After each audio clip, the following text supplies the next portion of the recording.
Hello, YouTube. This is Mahadeva, the OG Thunder Wizard. And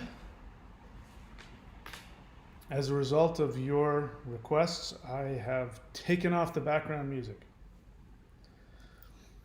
And today we're going to continue our discussion that we started yesterday, which was, I don't know, what were we talking about yesterday? Same kind of thing that we're talking about now. So I want to take it to the next level. And today I'm going to share with you the 5 things, the 5 steps.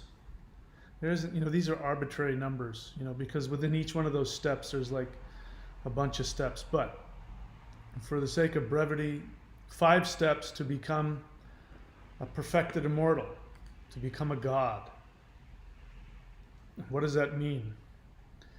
Many of you probably have the exact opposite understanding of what this is.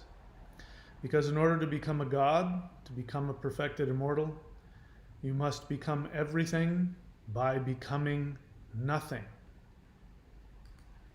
Because it is in the emptiness that you have all of the power. All of the power is within emptiness. So ironically, you're seeking to control everything, to be able to manifest all of your desires.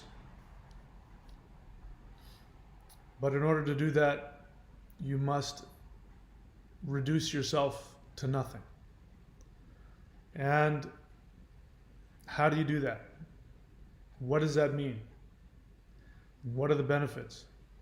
So I'm going to walk you through that. So, all right, so let's give some background on what it means to become a perfected immortal. Based on, again, I'm talking from the left-hand Daoist perspective.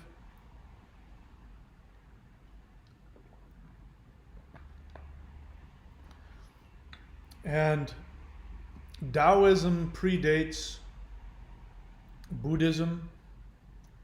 It predates all of the revealed religions. I would put Buddhism in there as a revealed religion, because even though Buddhism is very different from Abrahamic monotheism, there's still this tinge of salvation. And the focus is to avoid misery. And so there's becoming this sort of neutral thing where you're neither good nor bad, you're neither powerful or weak, you're non-attached, so it's a very appealing path for people who are wanting to escape their pain and their misery. I'm not saying anything negative about it. There's a lot of things that, it's an accurate belief system. I want more. I want more than just to escape the conflict of self-delusion and misery.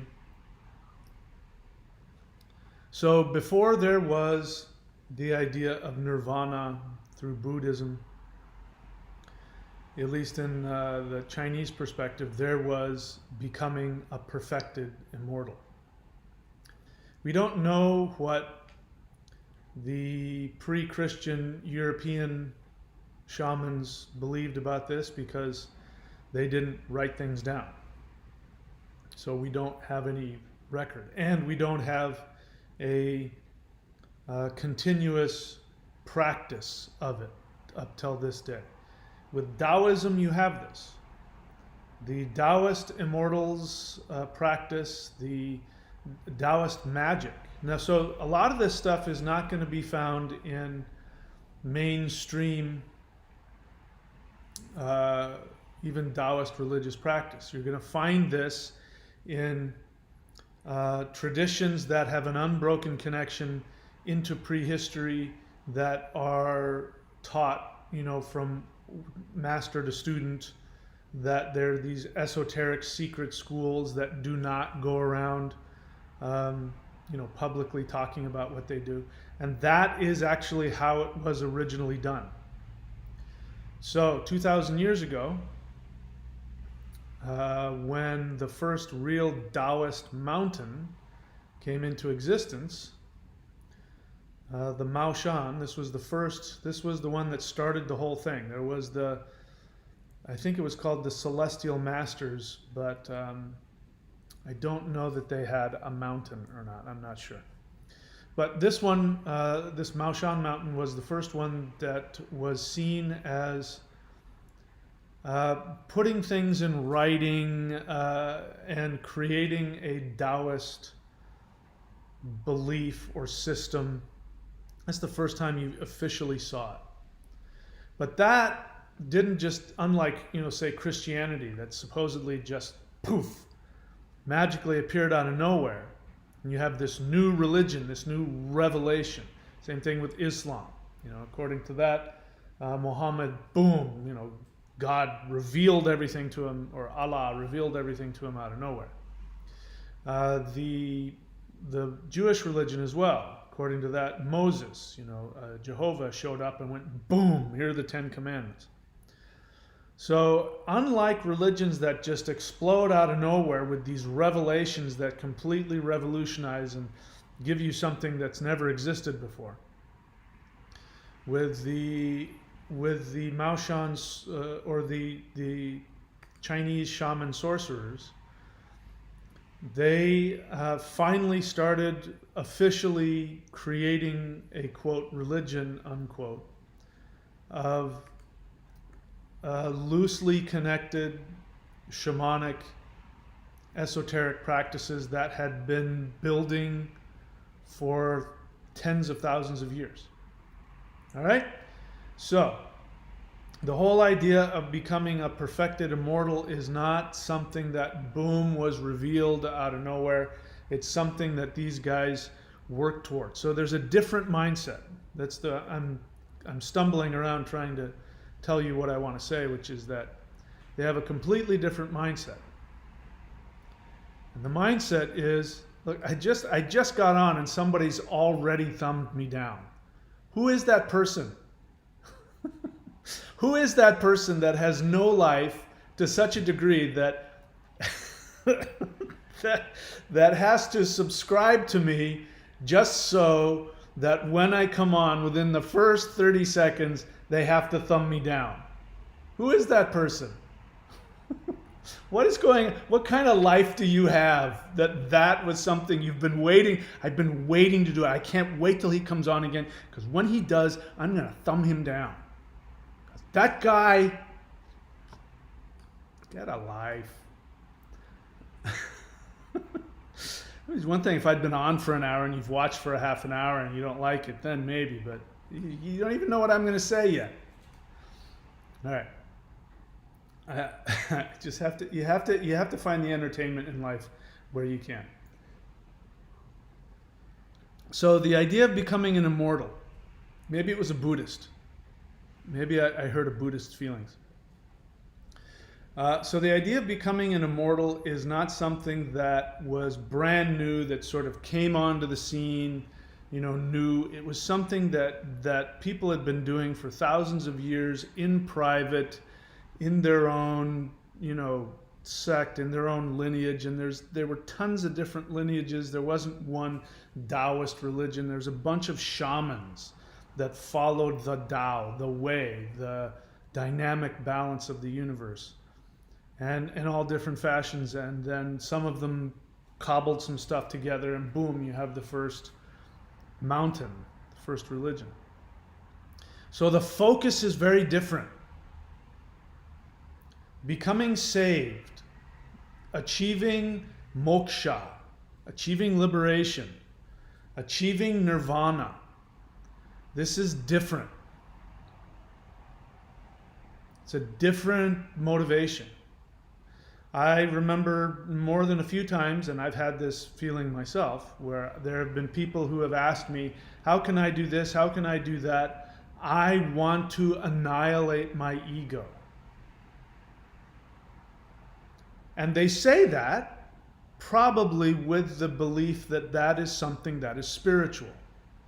because that's what you're taught. If you go on to YouTube or anywhere else and you listen to the New Age, spiritual talk, you will hear a lot of people talking about eliminating the ego, reducing the ego. This is ego. This is driven by the ego. So the ego is this bad thing. The self. Ego just means I.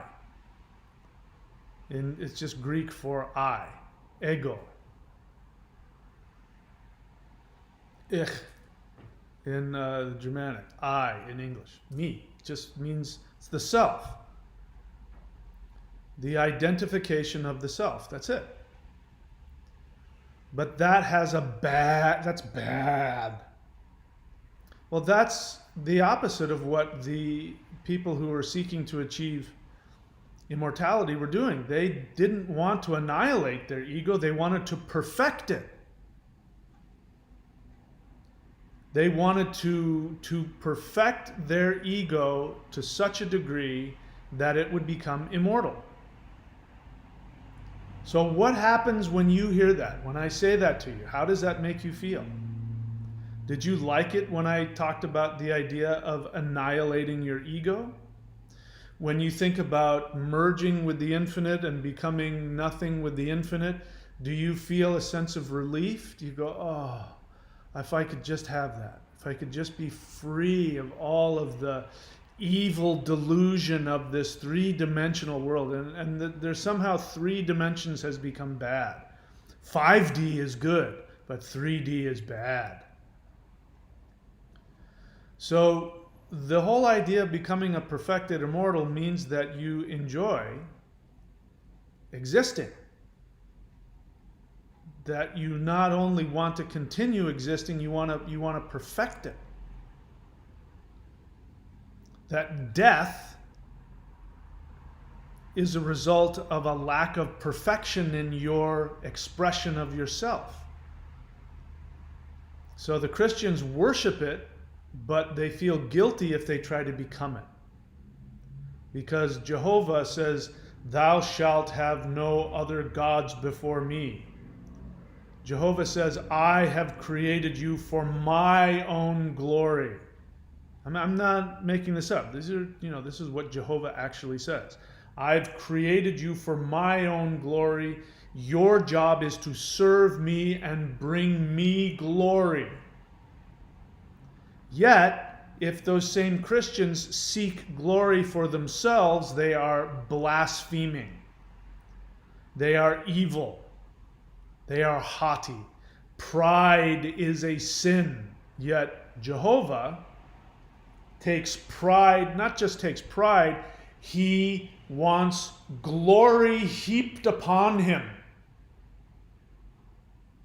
as he creates human beings in his own image. And yet they're not allowed to partake in that. They're not allowed to enjoy their own. If they accomplish something, they have to give all the glory to God. They can't take any credit for it themselves. So it's blasphemous to say you want to preserve your ego and perfect it and have it become eternal, if such a thing is even possible. I'm thinking that way because I'm watching all these documentaries about the universe, and in 3 trillion years or something like that, the universe is just going to stop existing. So I don't know how long eternity is. Maybe it's only 3 trillion years. Maybe there's something beyond that. Who knows? Maybe it keeps collapsing and expanding and collapsing. We don't know. But it's anyway. I'm getting off the topic. So let's get to the 5 steps. My point was this is a different thought process that I'm still not expressing it the way that I want, which is it's the opposite, that those who seek to become immortal like the idea of being themselves. They don't want that to stop. And that was spiritual.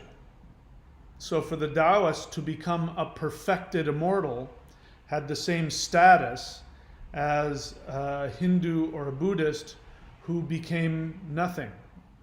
Actually, I'm getting ahead of myself. Who merged with infinity, who lost their identity. You hear about that, like people who go into samadhi and they supposedly go through their crown chakra and they lose their identity and they become one. And this is good. This is seen as being a good thing. I'm not saying it's bad. I'm just pointing out how we look at things. And what I'm here to say is that for most people, when they take pleasure in the thought of annihilating and destroying their ego, it is actually a form of suicide. That they want to escape the pain that they're experiencing by destroying themselves, and they've spiritualized it in the same way that Christianity has spiritualized self-flagellation.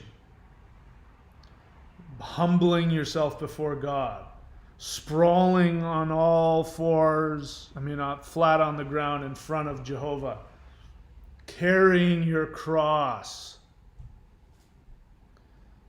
That somehow is spiritual, but in actuality it is the height of ego. It is the height of narcissism. The desire to destroy yourself in order to be spiritual. Because think about it, there is a reputation attached to it. As I talk about it, I can feel within me the pride surging as I imagine myself having annihilated my ego and becoming one. The way that, this is one of the reasons I can't stand the whole concept of gurus. No, not teachers. I appreciate the role of teachers, but the ascended guru that everybody bows down, every now and then some guy in India will meditate for a while. And next thing you know, as he's been meditating for a couple hours, he opens one of his eyes and there's 1,000 people all bowing to him because he's the new Buddha. The guy was just meditating. Is that all right? But he was in samadhi. All right, and your point? The one of the things that Buddhists say I really appreciate is if you see Buddha on the side of the road, kill him. Because he's getting in the way of your perfection. He's getting in the way of you accomplishing that for yourself. If you see somebody that's accomplished what you think is perfection, you're going to stop doing what you're doing. You're going to bow down. I can't stand that.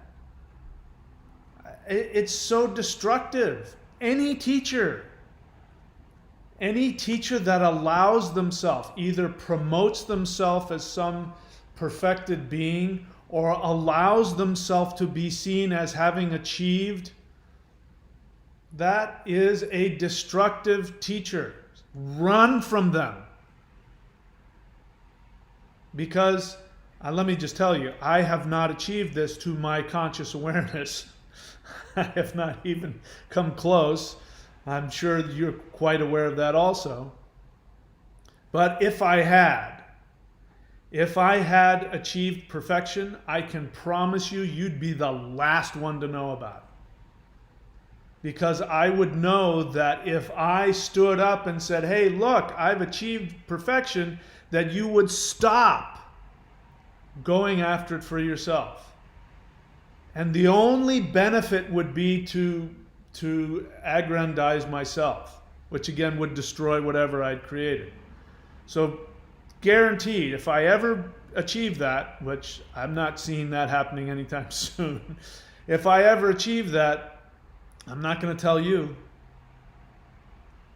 I won't tell you. And you shouldn't want, and if I have, you should stop wanting to train with me because I would have nothing to teach you. The people that have something to teach you are the people that are just ahead of you, who are just as desirous of the goal as you are, and because of that, they're really into telling you what to do. No, there's a hole coming up, and there's a grizzly bear in that cave, so don't go in there.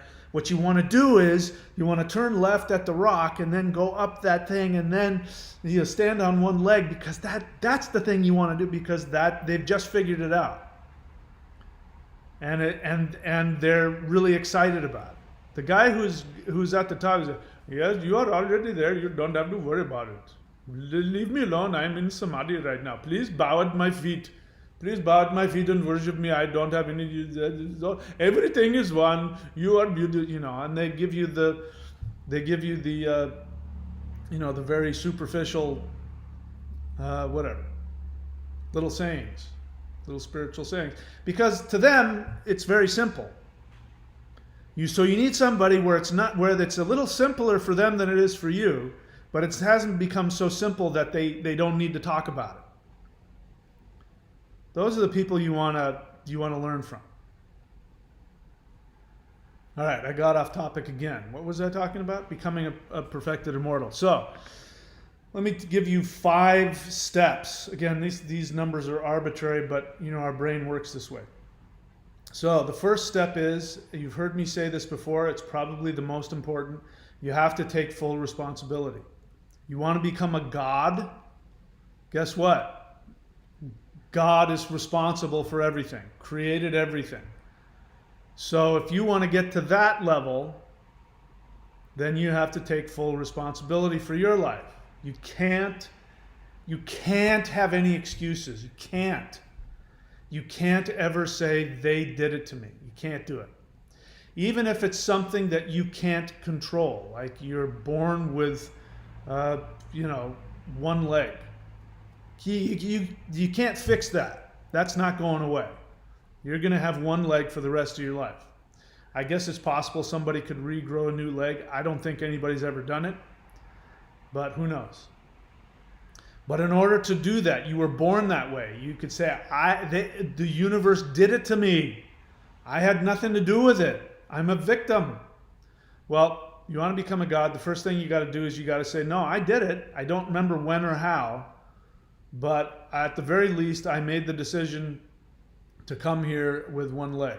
Even if you don't want to buy into the idea that you chose to do that, which a lot of people don't. They get so upset with me when I tell them that you've chosen your life situation, your family, all that. People get so bent out of shape. They really want to hold on to the idea of having been victimized. Even though if you take full responsibility, that means that you can change it, fix it. You have the power. Even though I tell them that, they don't want that. They want to stay a victim.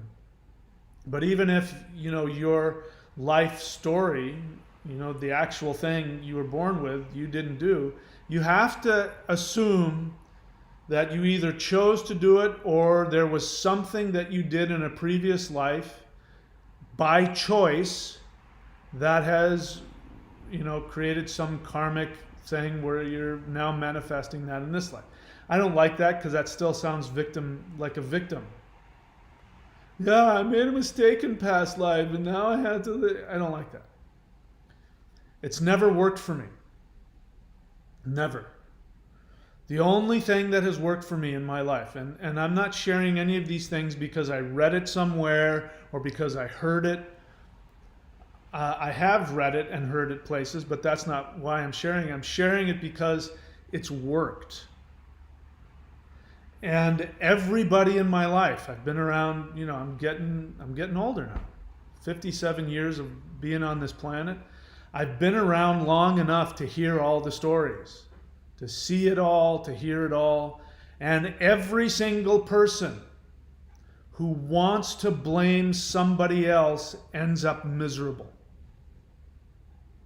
I've never seen anybody succeed who wasn't honestly taking full responsibility for their life. I've never seen anybody overcome issues who didn't say, you know what? I don't know how I got myself into this, but I can get myself out and I'm going to do it even if it kills me. Even if it takes me for the rest of my life, I am going to do whatever it takes. And I refuse to just accept this. Everybody that's done that ends up succeeding, ends up achieving amazing things.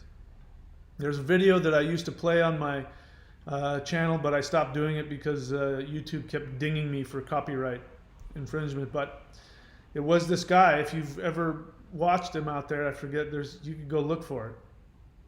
But there's a guy who was a paratrooper in the Army, I guess it was. And apparently after however many, paratrooping drops, his knees were just destroyed. And so, in the beginning, it shows him, 300 pounds walking around, on crutches and can barely function. And then he decides that he's going to heal himself. And he decides he's going to do it through yoga. So he starts looking for these yoga teachers. And bear in mind, he can't even stand up. So he's not going to be able to stand on one leg or do any of the, any kind of yogic posture. He's not going to be able to do it. And so he goes to these different yoga teachers and they all say, I can't help you. And he goes to some other guy who says, okay, I'll teach you. And he starts teaching him things. And so the movie or the video fast forwards and you see him slowly start to be able to stand on two legs and do certain postures and maybe stand on one leg. And I'm thinking, oh, good for him. And I'm expecting that at some point he will still be this crippled person who now can walk without crutches, and it'll be a big thing and everybody will cheer. And after the end of it, after being told by doctors and by yogis and by everybody that he'll never walk again, that he'll never have any function or be able to be athletic or even just jog, by the end of it, the guy's like 150 pounds svelte, and he's sprinting past the camera, and he's standing on one leg, and he's doing all the things that I sure as hell couldn't do. The body core strength that he's doing handstands on. I mean, it's amazing. And I wept when I saw it. It would make me weep to see somebody choose to overcome it and pull it off. So you have to have that mentality if you want to become a perfected immortal. You have to have it. Take full responsibility.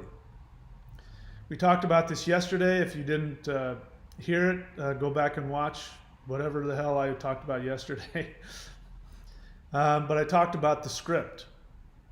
So step 2 is you got to erase the script. So first you got to take full responsibility, which accepts that you wrote the script.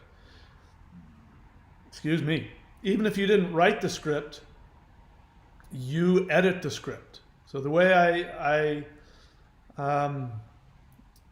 symbolized it yesterday was that when you're born, your family, your society, and your karma hands you a pre-written script. Your job is to be the scapegoat, the screw up, the perfect one, the pretty one, the happy one, the grim one, whatever it is. Anybody who talks about, and I've done this, anybody who says something to the effect of, no matter how hard they try, they just can't make any money, or this, all of you who've got a victim mentality, you believe that the universe is doing it, that the government is doing it, that aliens are doing it, that the cabal is doing it. Anybody who believes that, that's your script. You were handed that script and you then embellished on it. That's your script, and it's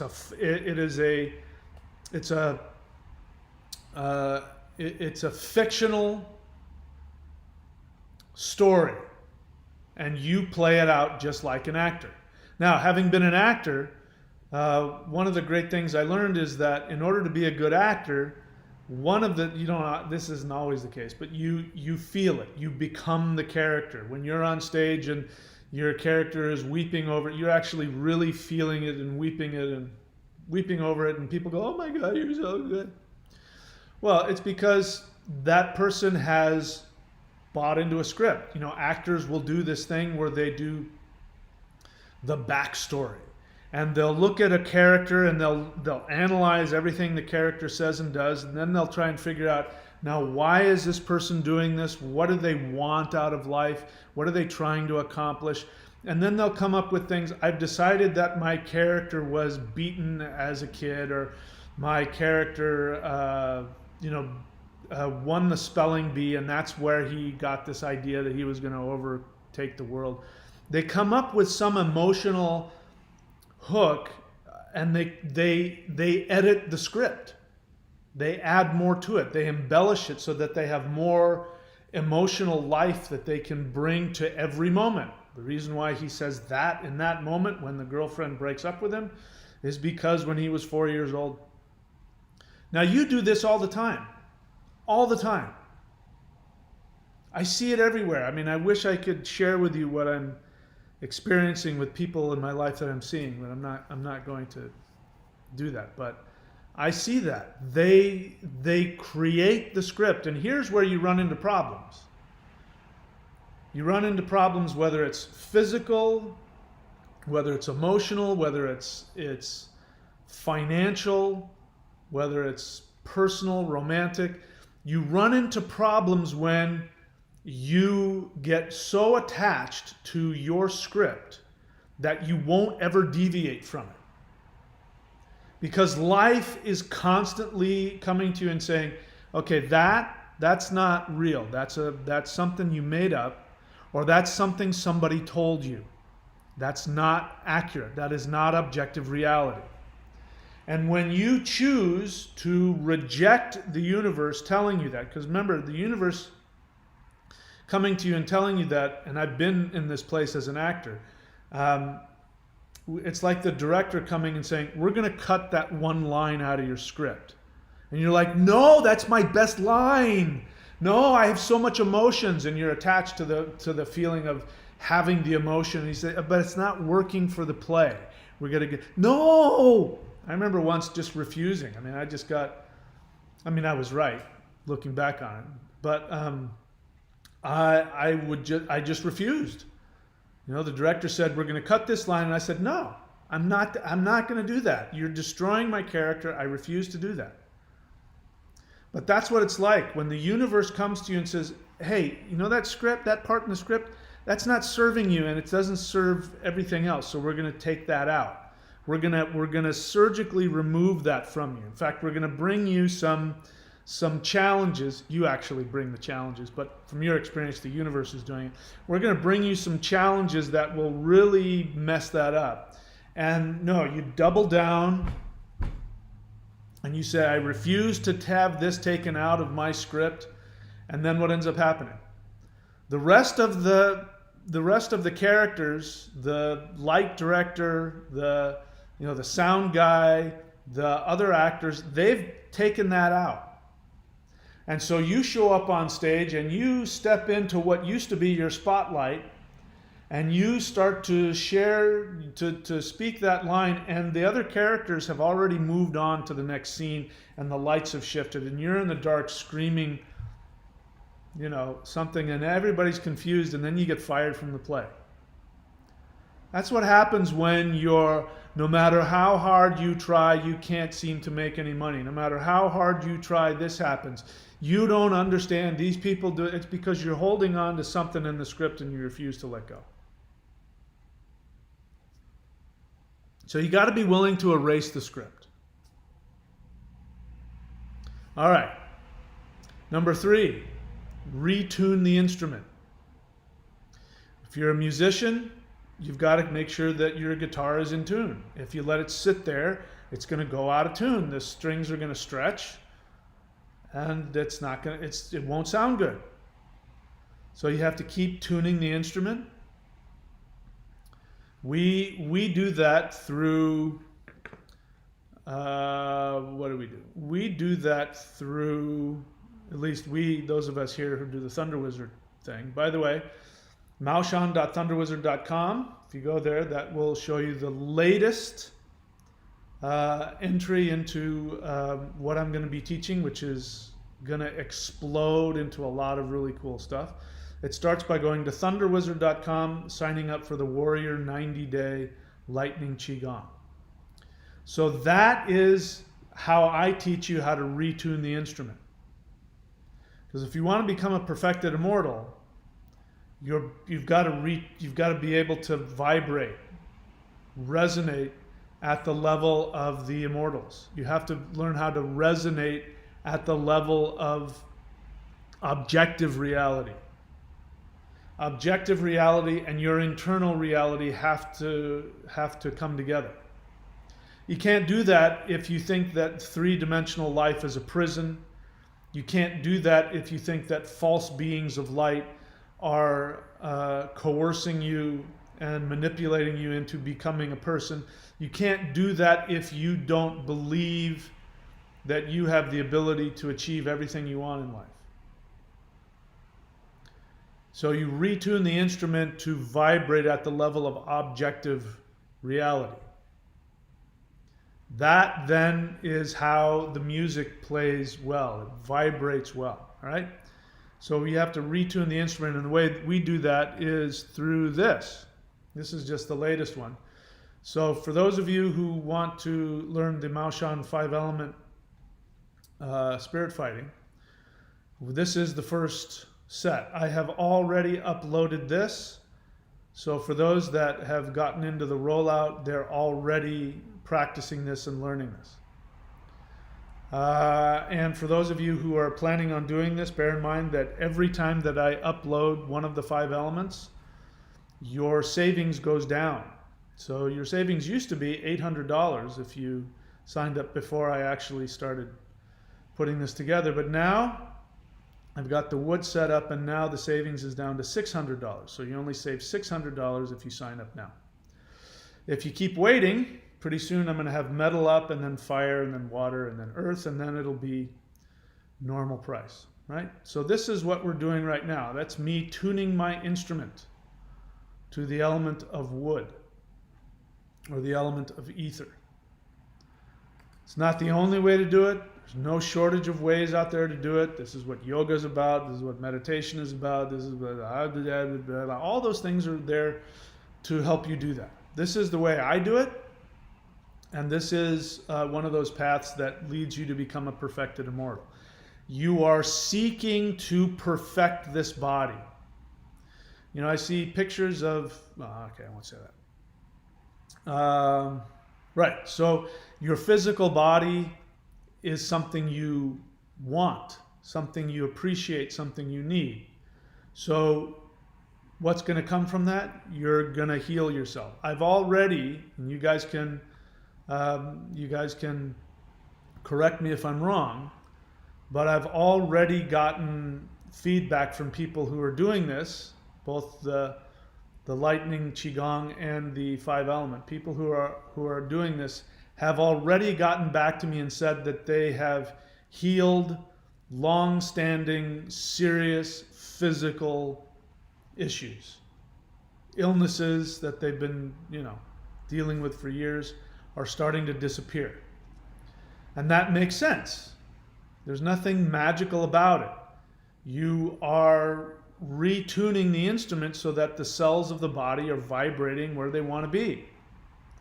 Whatever caused that, I don't know. Self-directed negativity, maybe you were born with some kind of, physical, something wasn't quite up to snuff and you've been struggling with it. Well, when you tune the instrument right to vibrate at the level of objective reality and give yourself all the energy that it needs, just like, when you don't do this with Macs so much, but if you've got a PC, you've got to defrag your hard drive. If you defrag your hard drive works better, right? So you have to retune the instrument. This is what we do here, both thunderwizard.com and maoshan.thunderwizard.com. Because the theory is, again, I want to, if I'm not vibrating at that level, there is objective reality. Objective reality, the universe, whatever you want to call it. This is why we worship deities. Deities represent vibrations of different aspects of the totality of objective reality. You worship Hanuman, for instance, then you're worshiping the Mars power within yourself. You're retuning yourself based on the Mars within you. You worship Kali. then you're retuning yourself based on the Saturn vibration, which needs to be aligned within you. So you're aligning all of these different things in you so they vibrate at perfection, which is objective reality. And then we'll eventually get there here, which is I'm going to teach you the one meditation that these guys used. This is what actually brought this whole temple into existence. What brought that whole temple into existence was a meditation practice that aligned the three selves, the three major energy centers of the body, aligned the ones in your body with the three ones in the universe. They called them the three ones. You find this in every religion, especially in religions that have an unbroken connection into prehistory. You find Odin, Vili, and Ve. Odin is awareness, Vili is willpower, just the name Vili, will, and Ve means spirit. You know, these are the three things within the body. In the Daoist perspective, you have the three ones. You have heaven, earth, and man, or human beings.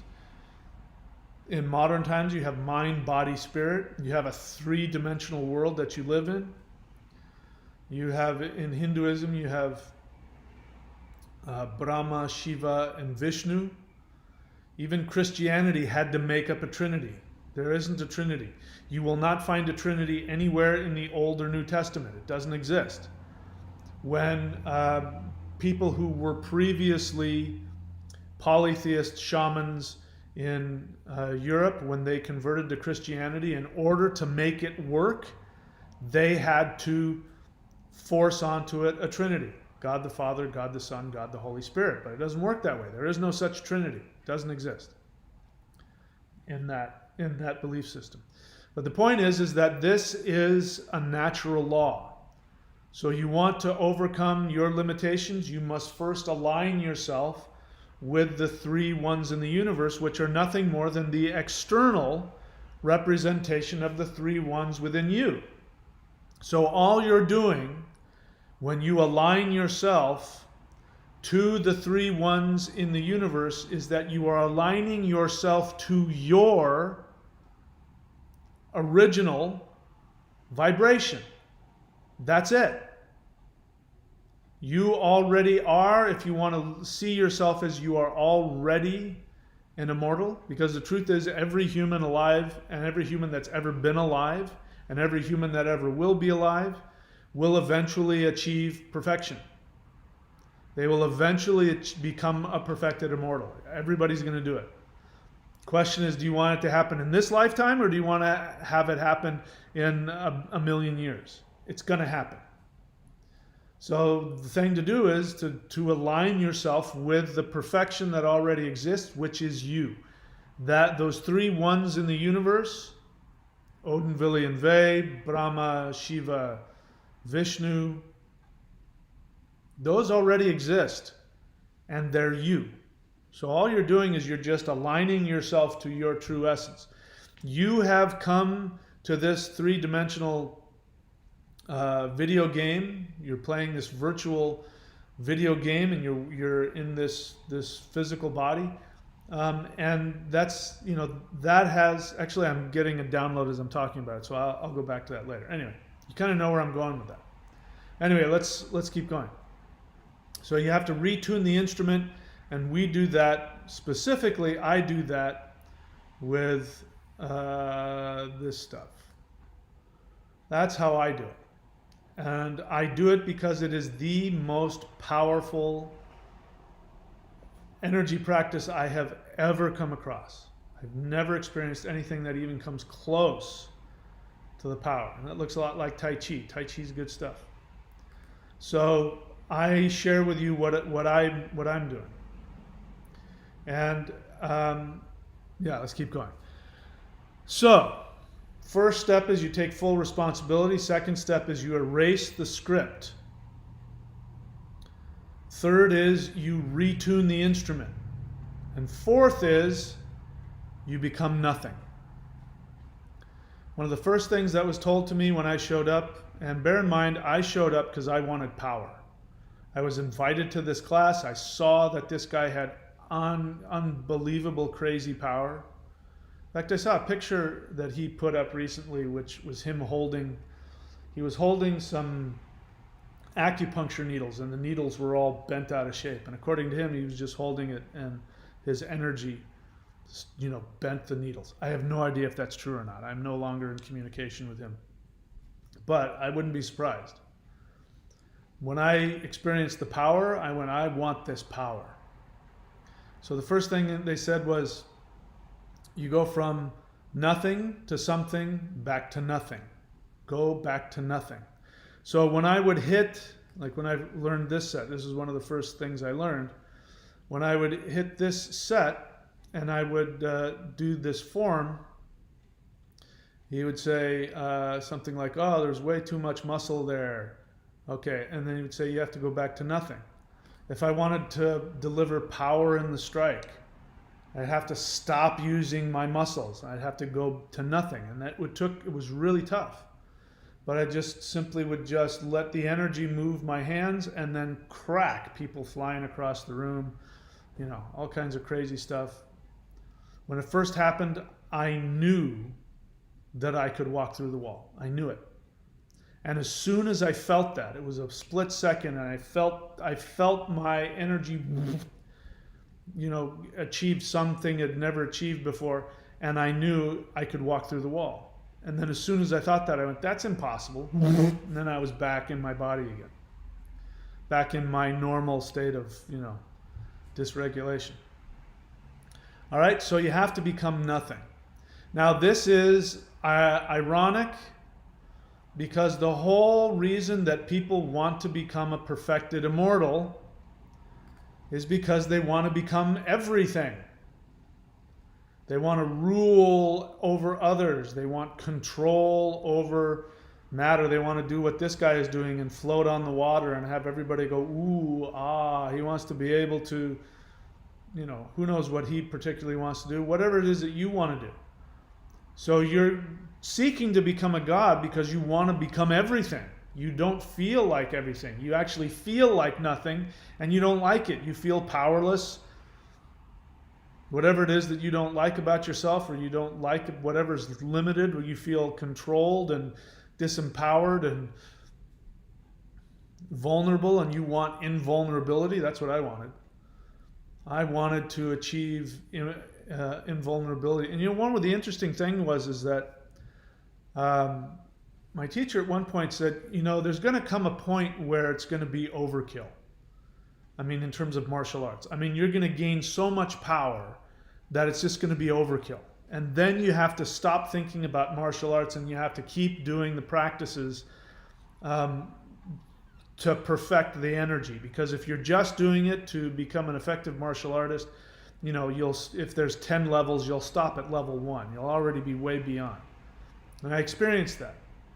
I got to the point where I had so much speed and power that it was just like the thought of actually, engaging in a fight was like, that'd be like kicking a dog. It's like showing up to, a fist fight with a semi-automatic machine gun. It's just, there's just no contest. It wasn't an ego thing. It was just, it's not fair. I've got an unfair advantage. I've got weapons they don't have. So then I had to start listening. He said, now now you have to become nothing. You became something. You were nothing when you showed up to class. You didn't know how to move. You couldn't do anything right. And now you've gained some power, and now you can pretty much kick the crap out of whoever you want. But we're not even a tenth of the way there. So now you got to become nothing again. So I actually had to take a vow. This wasn't imposed upon me. I took the vow. I took the vow that I would never use this physically in a fist fight unless somebody was in danger and I was there and I could do something. And I said, no. I'm not even going to manifest that. I took a vow that under no circumstances would I ever manifest a scenario where I ever had to use this. So I never let that energy fly unless I'm teaching somebody. And then I do it just to help them find it within themselves. So for those of you, if you're doing this and you really want to achieve something, at some point we're going to have to do a one-on-one lesson, just so that I can transmit the energy to you and you can take it to the next level. So you have to become nothing. And so becoming nothing leads us to step 5. So when you have become, you've become like a perfected immortal. You've become like this guy. And you're just floating above everything. Then you get to the place where you do nothing and yet accomplish everything. You seemingly are doing everything, but you aren't. From your perspective, you're in the eye of the hurricane. You're doing nothing. You're watching it all happen. My experience has been that my life has always led me, as long as I stay neutral, as long as I am not attached and I'm not operating from the script, as long as I'm not operating from the script, something seemingly external will guide me, and or internal will guide me where I want to be. Being here where I'm at now in Australia is a perfect example. I had no idea, nor did anybody else, that COVID was coming.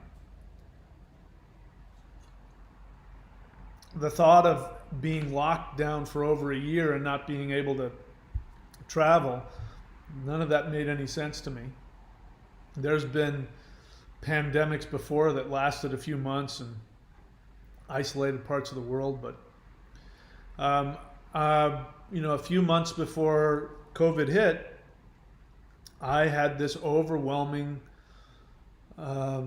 desire to leave the United States, and I was then led to come here. I hadn't really thought about it. I don't know why. It's such an obvious choice for me. But when I got here, and I'd been here for a few months, next thing I know, COVID takes over the world, and I'm in probably the best place in the world where, this is for the first time because there's been 4 outbreaks, because some people came in from the UK. There's been 4 cases of COVID in the city 2.5 hours south of me. 4, and they're all now taken care of, and there was a couple that leaked out and they shut everything down. So here I am 2.5 hours away, and we now, for the first time, I have to wear a mask in public. And I have to tell you, I don't know what the big deal is. I don't know why people are so bent out of shape about wearing a mask. It's just not a big deal. I don't know why people are so infantile and insecure that they can't tolerate the thought of, I don't get it. I went to the gym and I worked out wearing a mask, huffing and puffing. I survived. I was just fine. But point I'm trying to make is that, I ended up in the best place in the world for that, because we don't have it here. It's just not an issue. Nobody has it in this part of Australia. And that's because I was nothing. I was unattached to my script enough that I was able to accomplish everything by doing nothing. When I make the most money and I'm the most successful, my experience is that I'm not doing anything. I'm just showing up and just doing what I feel like doing.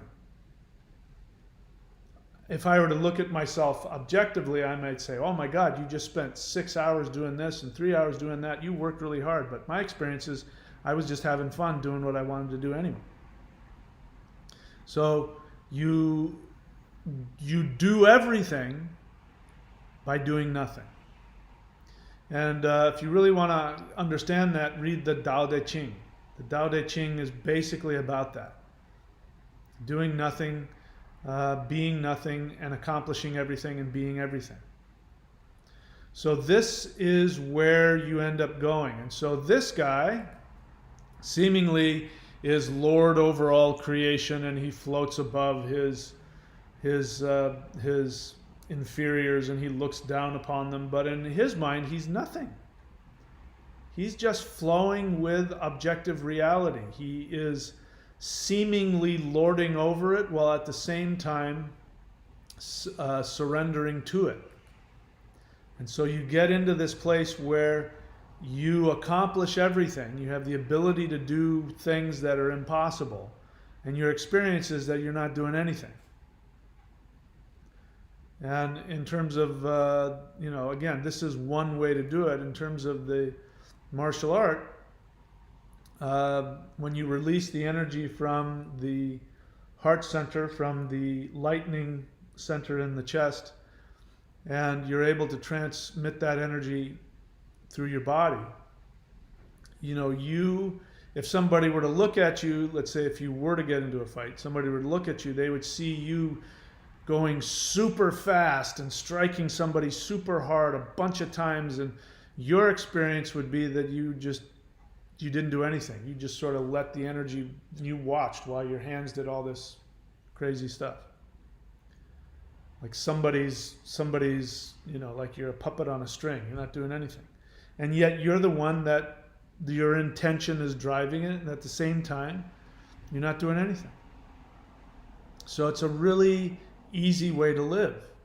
This is why the stereotype of the old Asian who still looks like he's 30, it's because he's not doing anything. He's very comfortable. He's conserved his energy. This is the end result of that. This is what people are trying to get at when they go celibate and don't have sex and they don't eat certain foods, and they're trying to get to that place. They're trying to conserve their energy, their chi, but you don't have to do that.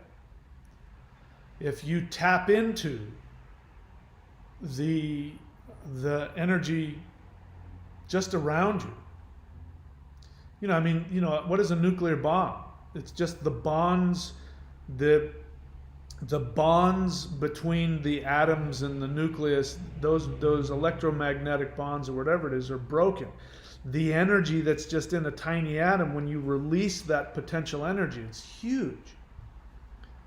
So the amount of energy that's available to you is infinite, but you have to erase the script. You retune the instrument, you become nothing, and then that infinity becomes available to you. I could go on and on about that, but I won't. So those are the 5 steps to become an immortal. You take full responsibility. Can't be a victim. You erase the script, which means first you have to become conscious of what your script is. And then you have to be willing to let go of it. That's not going to be easy. Just like it was difficult for me when the director came and told me they were going to cut that whole speech. I refused. You can't take that speech away from me. That's the whole point of my character. So when the universe comes and says, you got to drop this whole, reptilian thing, you got to drop that. You got to drop that script. And you say, no, you don't understand. I'm woke now. I see that they're doing it to me. No, you're not woke at all. You got to drop that whole thing. So you got to let go of that attachment, because it's going to feel like somebody's taking your life away. And then you retune the instrument. You do this stuff. You can find other stuff if you want, but this is the most powerful I found, and I'd like to get to the head of the line and get the fastest, most powerful stuff as quickly as possible. You can do whatever you want. That's what works for me. And then after you go into it trying to become the super being that lords over all, you're then going to realize you got to become nothing. And so you got to die to that. And then even more power comes to you. Power beyond anything you could have imagined. Experiences. People talk about entheogens. When you take ayahuasca, mushrooms, even THC, when you take these things, what gives you the experience of being a spiritual experience is the release of potential energy that's in your glands and in your cells, but it's being leached out of you. And as it's being leached out of you, you experience it. Imagine having that without having any downsides. Imagine having that 10 times that. The altered state of consciousness 10 times that of dropping acid. The power that you see when you feel when you take ayahuasca or whatever it is, and you feel that power flowing through your body. Imagine having 10 times that, 100 times that. Imagine the altered experience of being able to experience reality, other realms of reality, far beyond anything you could ever manufacture by ingesting something. Without any side effects, without any negative side effects. The only negative side effect would be the pain that you experience on a psychological level of letting go of the script, because that has to happen. Outside of that, there's no negative side effects. You become healthier, you become happier, you get younger, your body gets healthier and stronger. You start to reverse in age. That's what's coming for you. And then you get to be in this state of doing nothing, being nothing and yet being everything, doing nothing and yet doing everything. These are the 5 things. These are 5 arbitrary things that can happen if you do this. So I'm happy to take any questions. This is a question and answer, by the way. The best way to interact with me is to ask me an honest question, something that you think that I know that you don't. Share an honest feeling. Every time you share an honest feeling, you're erasing the script. Every time somebody says honest feeling and they share a feeling, I'm angry, I'm scared, I'm happy, you're erasing the script. You're becoming authentic in the moment. You're allowing yourself to have all your feelings without having to control them, stuff them, or act on them. That's a state of nothing, being vulnerable to the energy within you. Then you can transmute the energy of those emotions into power. So that's the best way to interact with me. Ask me an honest question. Write the word question in all caps and then ask the question. Or say honest feeling and share your feeling. Everything else, if you do anything else, you are putting a target on your forehead. I'm warning you now. You do anything other than that, and I'm going to come after you.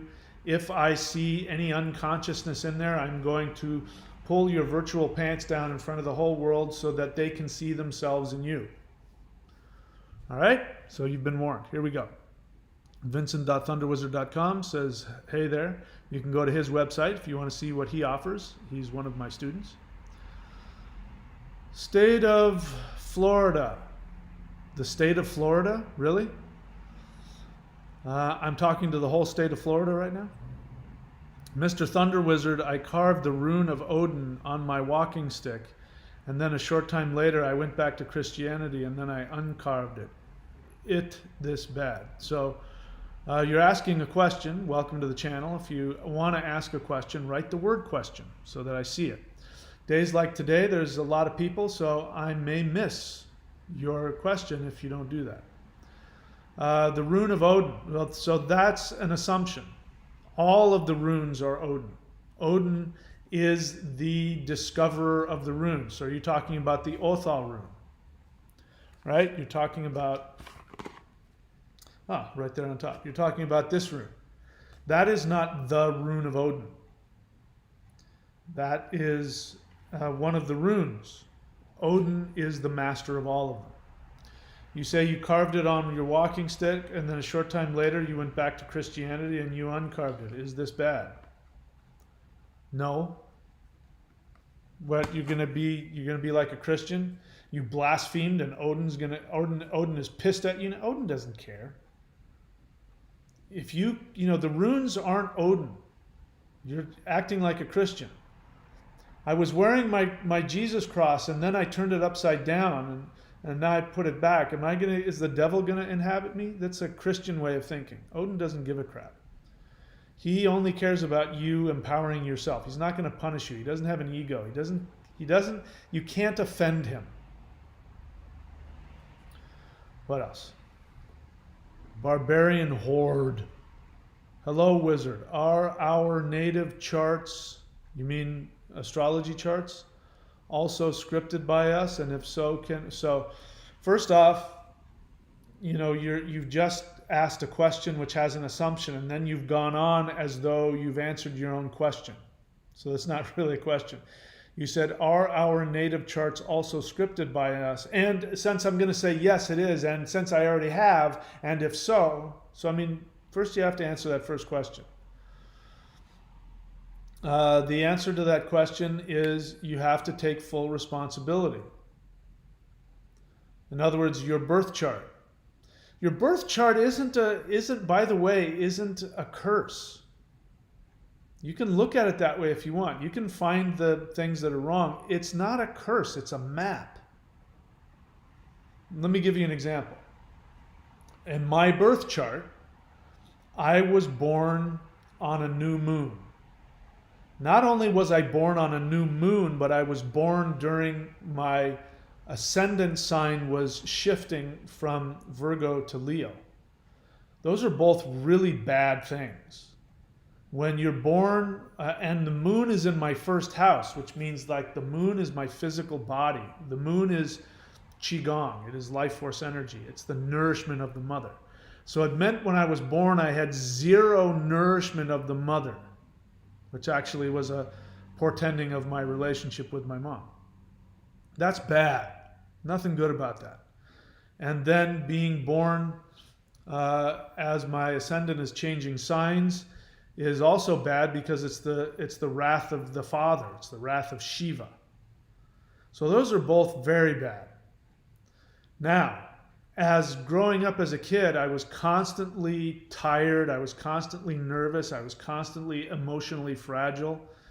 And that means that when you're born with under a new moon and you have moon in your first house, it means that you leak energy. So I was constantly tired. I was constantly overworked. Nothing I did, I struggled with sicknesses and all kinds of stuff. Emotionally, I had problems. I had just all kinds of serious issues. But that's why the reason I do this, the reason why I can tell you without, any reservation that, at least based on my experience, there is literally nothing that comes close to the power of that. Nothing. It's because when I first started doing the energy work, the energy fixed all those problems. As long as I was doing the energy work, I was plugged in, and all of those problems started going away. So the reason why I'm here today is talking as a Qigong master, as a Maoshan master, as an energy practitioner, because I have been able to create and channel and synthesize my own forms of energy work, which whenever I do, and people who are energy masters like Tai Chi and Qigong masters, and they do the stuff that I've created, they come back and they say, I've never experienced anything this powerful in my life. It's because I was born with that deficit.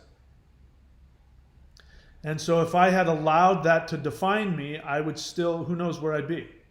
I'd be in a lot worse shape than I am now, I can tell you that. If I was even alive. But because of that, now I'm motivated to do this energy work all the time, and as a result, I have crazy amounts of power, crazy amounts of health, crazy amounts of things that were the opposite. So your birth chart is a map of your strengths. There's also in my chart all kinds of things that tell me, what my strengths are, which if I'm not aware of it, can work against me. For instance, I've got Mars in Libra in the third house. And Mars is also what's called my Yoga Karaka, which means it is the planet that's holding my chart up. So the warrior aspect is really important, which is why at 57, I look like a weightlifter. Why I'm so physically active. It's because it's literally holding me up. If I didn't go to the gym, and lift heavy, if I didn't practice these martial arts, if I didn't surf as often as possible, I would be absolutely sickly and miserable. So now that can work against me if I'm not careful, and especially if I'm not filling myself with energy. I can become a really intimidating person to be around. That warrior thing comes out, and not in a good way. So you can look at it as a curse or as a map. And if you look at it as a map, then you can see, because again, my debilitated moon, in the first house, with all that stuff is not an easy thing to go through. But because, wherever your weaknesses are, that can be your greatest strength.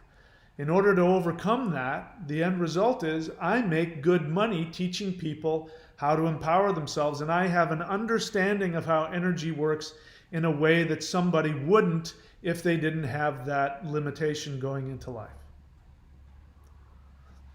So your native chart is scripted by you, and why would you want to rewrite it? I wouldn't want to rewrite those things. The things that give me the most power are things that could be really toxic for me if I didn't interact with them correctly. So I don't like the need of wanting to escape who you are. The script is not the same as your chart. Your chart is not your script. Your script is purely karmic. Your chart is every time you reincarnate, you and the forces of the universe which are within you are going, okay, we're going to get the right combination to pull you out of your karma and push you forward. But if you're not following your soul, those things are going to work against you. So that's the way you've set it up, so that if you don't follow the map, you will be seriously damaged. So you can pick one. You can either rule over everything by following the map that tells you, here's the weaknesses, learn on that. Here's your strengths, use those to build that up. Here's that one thing you should never do, stay the hell away from that. If you understand the map, then you don't have to rewrite it. I wouldn't rewrite anything. It bothers me that you said that. And because what bothers me is when people want to escape their pain. I don't like victims that run away from things. So your need to rewrite your chart is you're copping out. You've been given, it's like there's this secret passageway that only you can find because of your limitations. Because of that, you have the ability, like Predator. Predator can see people's infrared body heat. Well, he can't see a whole hell of a lot else, but he can see that. That limitation in you gives you the ability to find the magical gift that nobody else can see. But if you rewrite your script, you're not going to see that. And the only reason you're trying to rewrite your chart is because you want out. You want to cop out. You don't want to do the work. So it bothers me when people operate from their victim mentality. That's my issue. I have to let people work through it. I have to be more kind and accepting. But you say, can I have moon in another sign by meditation? There's so much victim mentality. Now you've already told me that your moon, you say that your moon is in a bad sign. I don't believe that. So you need to go to vincent.thunderwizard.com and get a reading from him so that he can show you how your moon can help you, what you can do to empower your moon and offset it or whatever. All right, moving on.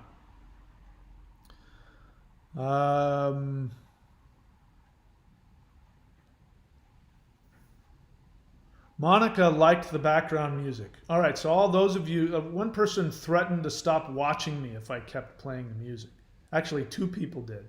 And they both didn't come out and say, I'm going to stop watching if you play the music, but they said that in passive-aggressive ways. So I stopped. I stopped playing the music. But now Monica's going to leave if I don't play the music. Ay vey. Let's see what else. Renee, she's not asking a question. She says, I don't want to be everything. Why do you need to tell me that? Why is it so important for you to let us all know that you don't want to be everything? What is wrong with wanting to be everything?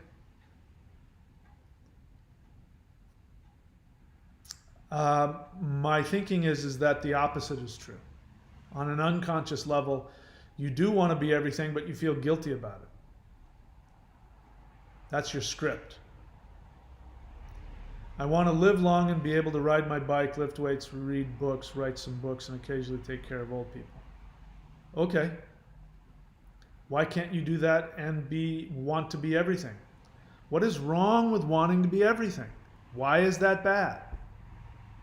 I'm not saying you should be or shouldn't be everything. But why is it so bad that you have to tell us that? I'm saying in the beginning, you should want to be everything. You want to become this guy?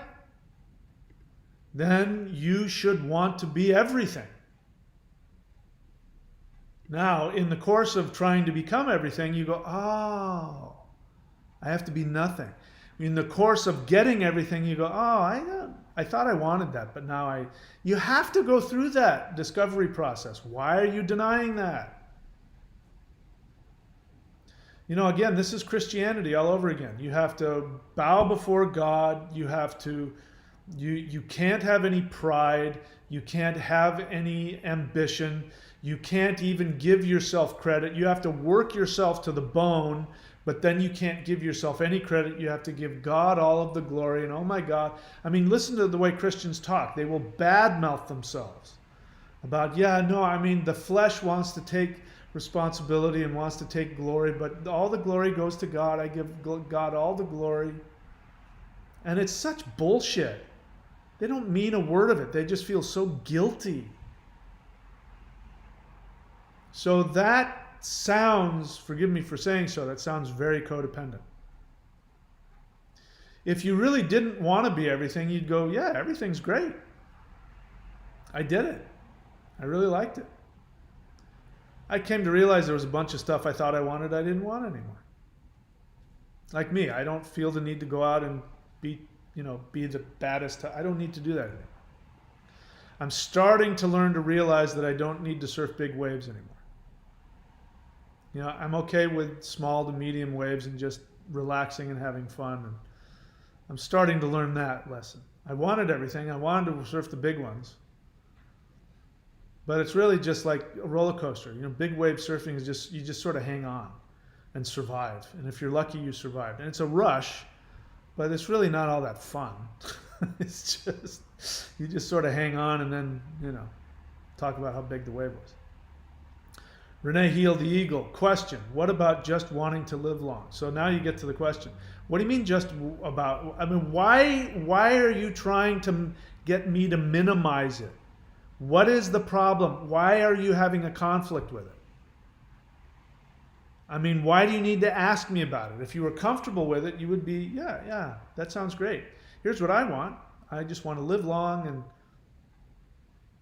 so there's obviously a conflict. Why are you asking me? It's obvious that that's okay. Why wouldn't that be okay? What about just wanting to live long so I can do more of my favorite things and not a perfected immortal? Are the two mutually exclusive? Why are you afraid of the idea of being, I don't understand. I don't understand what the conflict is about.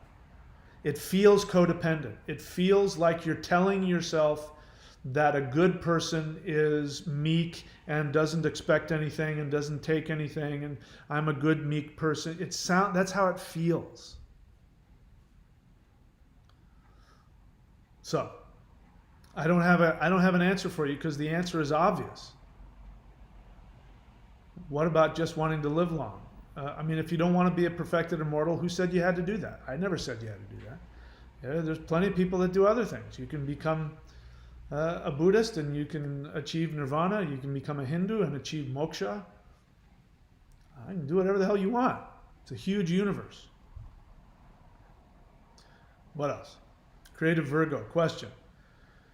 May I trouble you to explain the difference between objective and subjective? No, you cannot trouble me. I refuse to let you trouble me. But you can ask me that question if you want. I didn't use the word subjective. Objective reality. Objective reality is objective reality. So, here's where I wanted to go today. Thank you for bringing this up. The whole idea of becoming a perfected immortal is actually the goal of all psychology. The goal of all psychology is to teach you how to become individuated. When you were an infant, you were a blank slate. You were nothing but narcissistic emotions. You were pure narcissism. There was no other reality other than your feelings. You were the universe. And you simultaneously worshipped and demanded worship from your parents. So your parents were there to help you become a god. They were there to help you individuate. So individuation, let me fast forward, means that you have all of your thoughts, feelings, and impulses, and you take full responsibility for them. Nobody is responsible to do anything. They can't take anything from you or add anything to you. So you are completely, totally happy with yourself, and simultaneously, you are completely happy with other people. I know that's the goal. It's okay to want that to be a goal, but don't bullshit yourself if you're not there. And people do this all the time because a happy person isn't, a spiritual person is never unhappy. A spiritual person doesn't have anger. Spiritual person, blah, blah, blah. There's been times when I've been, working with people or in group therapy or whatever, and people will go on, and I'll say, I'm really, I sense a lot of anger in you, or I'm really angry at you right now. And they'll say, I'm not gonna lower myself to go there. I'm not gonna go there to that lower state. That's somebody who's not individuated. That's somebody who doesn't have the ability to let somebody else have their anger, their pain. Because if somebody else is angry or in pain, then it's going to pull them down, so they're not individuated. Somebody who's individuated self-parents. They accept themselves completely, and they accept others completely. Doesn't mean that you like other people or you want to be around them, but you accept them. You're married and your partner is angry with you that day, you say, that's okay, I still love you. You can be angry with me. You can ask, did I do something? Yeah, when you farted at the table and then got up and blew it in my face and walked away, that really pissed me off. And you go, oh, well, yeah, that would piss me off too. Sorry about that. Or when they say, yeah, I was talking to you and you looked at your watch and then walked out of the room. And oh, well, that's because I actually had to make a phone call because I had to find out if your birthday cake was coming, which I'm getting for you. My apologies. And then, so the other person has to be okay with that. Learning to be okay with yourself and be okay with others. That happens when you're allowed to have all of your narcissism. So when you're allowed to have all of your narcissism as an infant, then as an adult, you can have all of your narcissism and it doesn't mean anything. A good example, the people who stormed the Capitol. The people who stormed the Capitol are not individuated. They were told that the person that they wanted, who they identified with, they were told that person did not win the election. Their narcissism of, that's my guy, I have to have him be the one, and if I don't have what I want, I will die, the country will fall apart, the aliens will start eating children. And so in order to tolerate my narcissistic feelings, I have to go storm the Capitol. Whereas the other people who, said, yep, I really wanted Trump to win and he didn't, 60 court cases and this and that. I didn't get what I wanted. It really bothers me. It's driving me crazy. I'm feeling rageful, but what can I do? I live in a society and the majority rules, and I have to accept that. This is the difference. One person's individuated, the other one's not. So the difference between objective and subjective, really I wouldn't use the word subjective, is that objective reality is real even though it doesn't jive with your script. The script of those people who stormed the Capitol, some of them, the script of some of them was that there's this hidden cadre of elites that have underground bases where they feed on the blood of children, and there's a worldwide child pornography ring, and Hillary Clinton and Joe Biden and Barack Obama feast on the entrails of people underneath the planet Earth, and that's their narcissistic reality. That's part of their script. Because even before Joe Biden and Barack Obama and Hillary Clinton even came into their existence, they were given a script that says you're a victim. There are people out there that you'll never see who have more power than you, and people who have power and education and money have powers you can't comprehend, and they're doing it to you. That's the script they were given. So as they go through life, they edit the script. Every time they hear something somewhere that fulfills that narcissism, they continue to create the internal narcissistic script, and that is what you're calling subjective. Objective reality is you're not getting what you want, and that's the objective reality of it. Now what?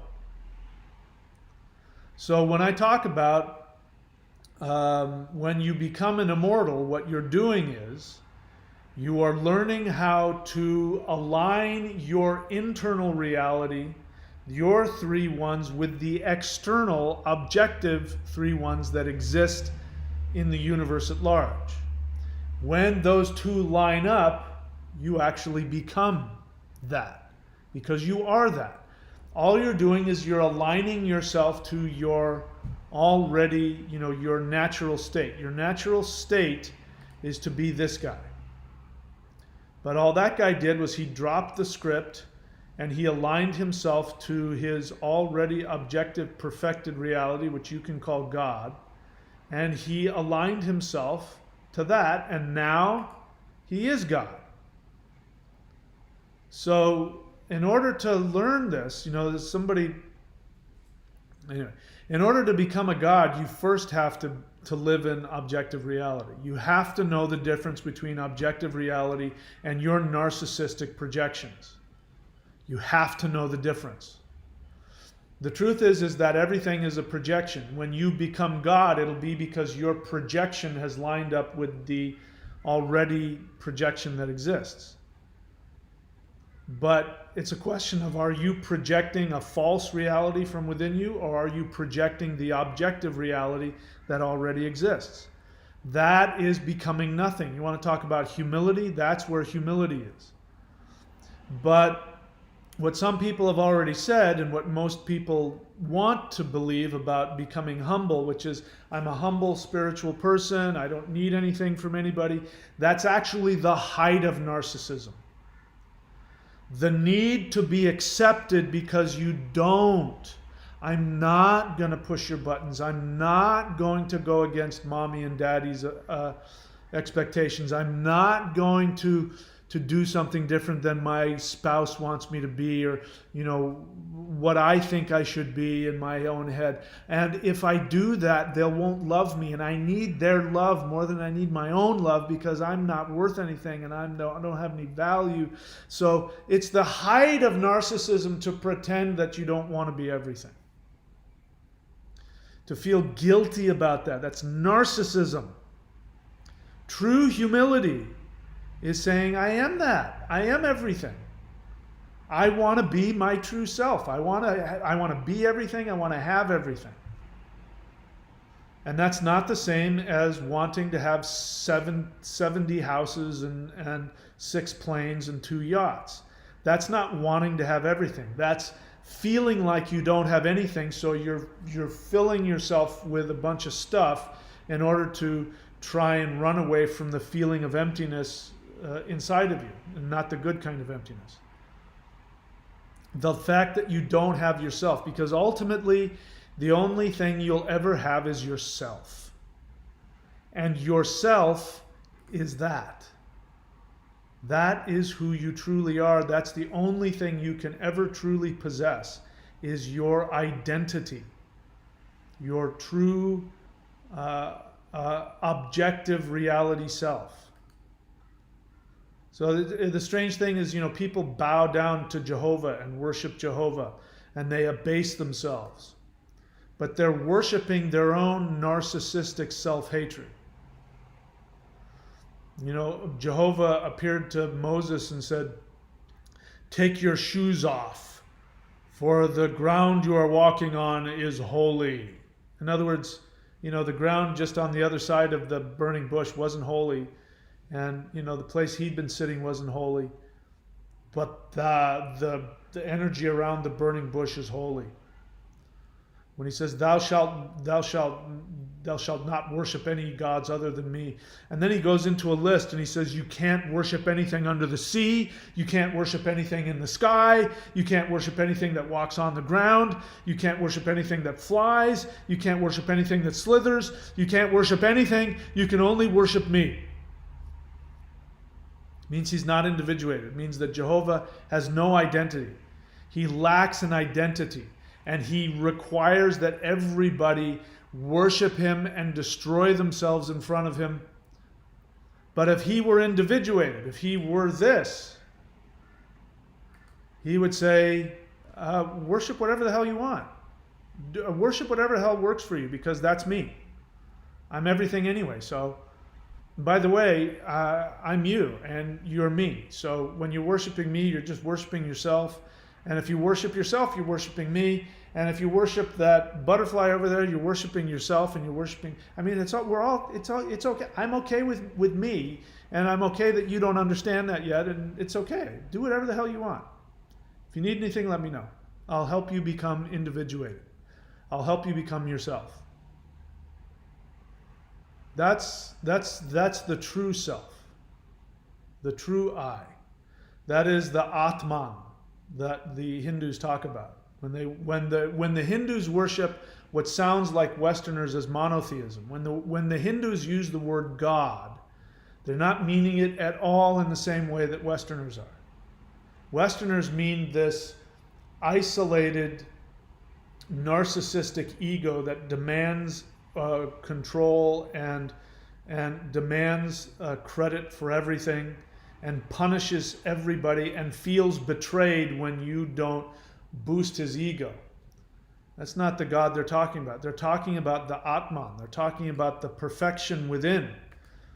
They're talking about the perfection in everything that reflects you, that accepts you, that nurtures you, that has no judgment, that is you, and you are it. The Hindu mantra, Om Tat Sat. You are that. The Hindu mantra, Shivoham. I am Shiva. I am everything. People get upset with me, people who aren't Hindu, by the way. Westerners who think they know what Hinduism is about, and they're into the New Agey aspect of what they think Hinduism. They get upset with me that how dare you call yourself Mahadeva? That means the great God. That's Shiva's name. How dare you take that? Who do you think you are? I think I'm him. How do I know that? Because he gave a mantra. He says, Shiva says, hey, you want to be like me? Here, you say to yourself what I say to myself. Shivoham. I am Shiva. Why would he give people the mantra Shivoham if he didn't want you to identify with him? Again, it shows that the false humility. I'm so spiritual, I'm so humble, I would never take on that name, Mahadeva. I would never do that. Total narcissism. All right, I don't know if I answered your question or not.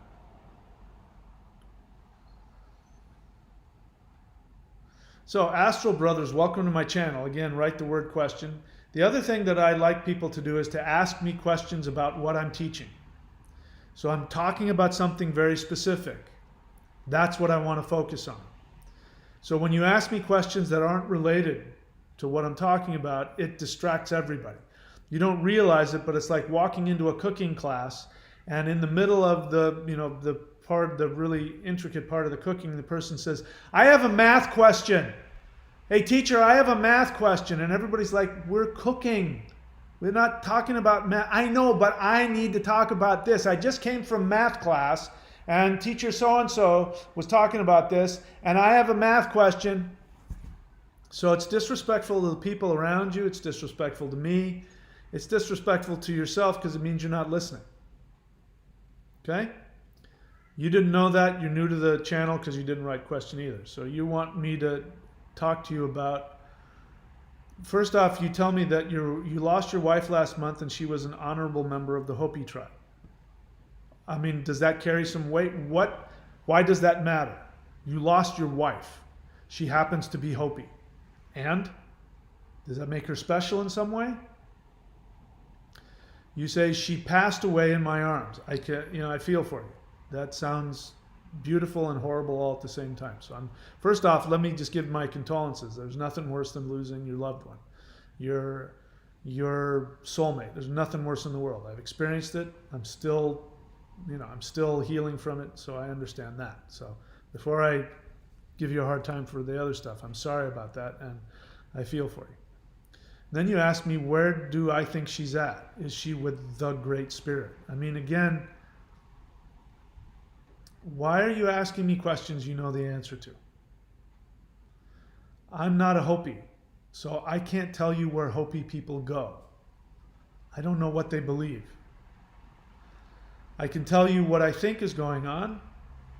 Generally speaking, is that people, human beings, when they die, depending on what level they have worked through their script, will determine their experience. So if she has unresolved issues, she will then have created a virtual reality where she's going to work through her unresolved issues and get ready for her next life. But the answer is the Great Spirit. Like, where else is she going to be? What else is there? Is there a place where there isn't a Great Spirit? Can you think of a place where that exists? There is no Christian hell. If people experience a hell, it's because they bring their unresolved issues with them and they create it in their own unconscious, which is called the underworld.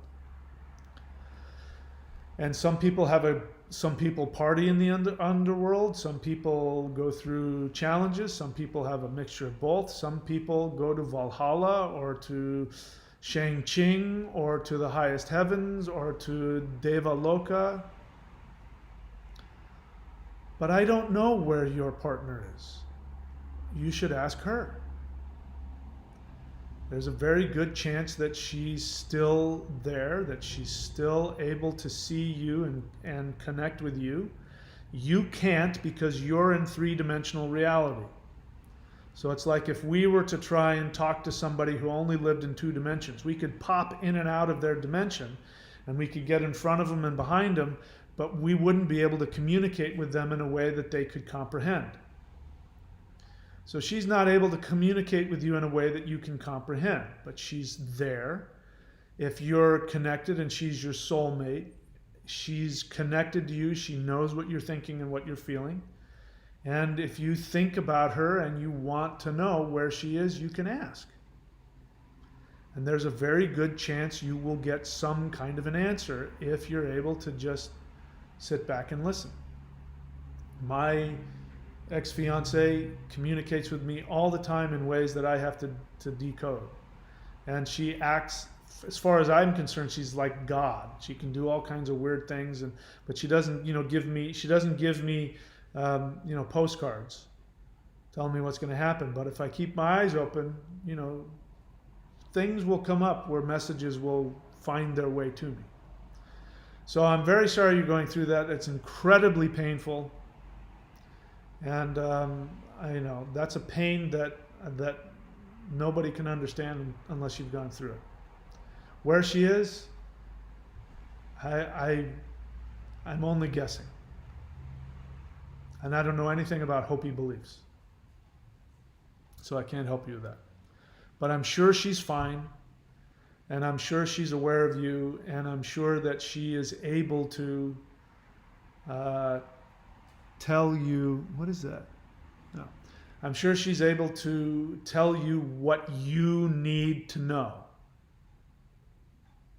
But if you ask and you listen, one of the things that you can do is this. First off, stop worrying about her, because even if there was something going on, there wouldn't be a damn thing you could do about it anyway. But she's fine. I guarantee you she's fine. What was I going to say? Here's something. So she is in a perfected state now. So whatever human limitations she had, she doesn't have those anymore, which means that she can love you unconditionally. She's individuated now. So she can love you unconditionally, and she is able to give you what she couldn't give you when she was alive. So one of the things that you can do is when you talk to her, you say, I invite you to bring to me all of the gifts that you want to give me. I invite you to love me in all the ways that you want to love me. And, she may want to do that. There may be things she wants to say and do that she couldn't do when she was human that now she can. But it's not going to come in the way you want. She's not going to show up in probably not going to show up in a shimmering body and give you what you want. It's going to come through things, experiences, and other people. All right, so that would be my suggestion to you. I can't answer your question the way you want because I don't know, but she knows. So ask her. Dean Nevin's question, can I increase the energy of a Qigong standing posture by sitting lower in the stance?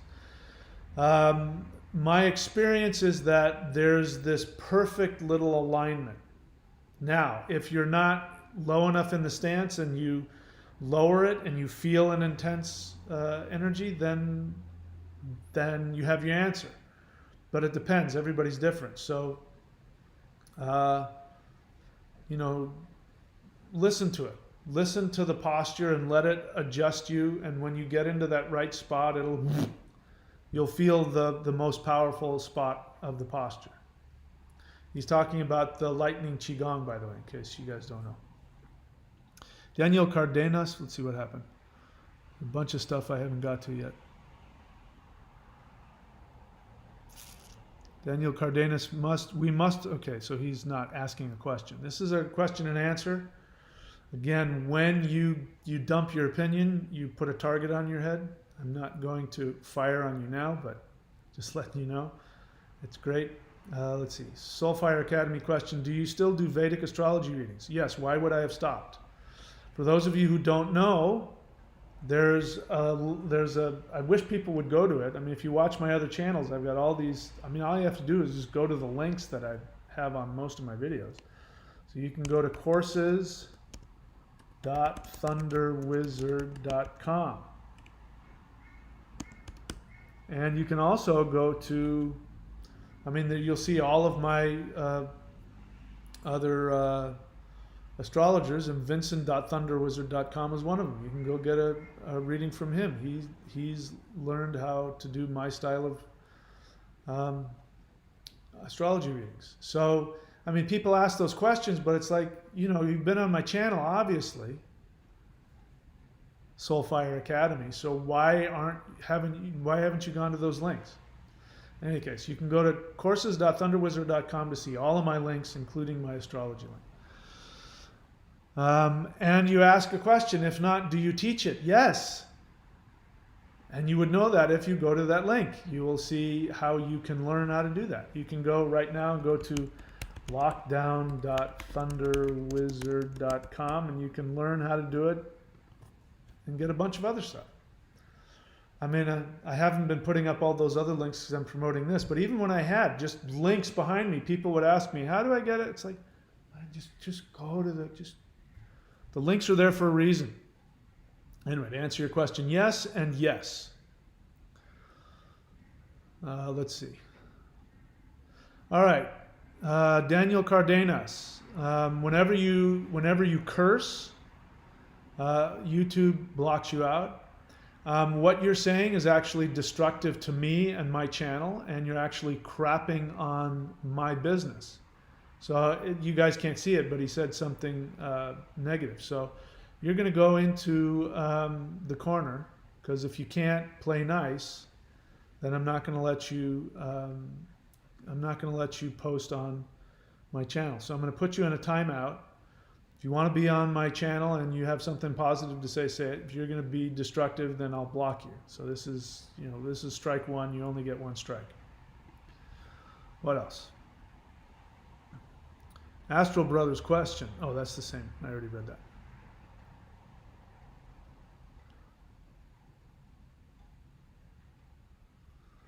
T. Dan, question. Is it necessary to believe in assumptions for them to work? Well, that's a strange question. You're not understanding what assumptions are. Assumptions don't work. They're not magical. You have assumptions. You don't believe in assumptions. You have them. You make them.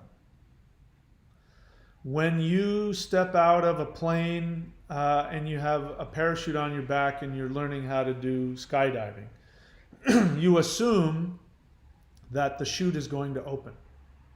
Your action is the result of your assumption. You don't have to believe in the assumption, you just have to act on it.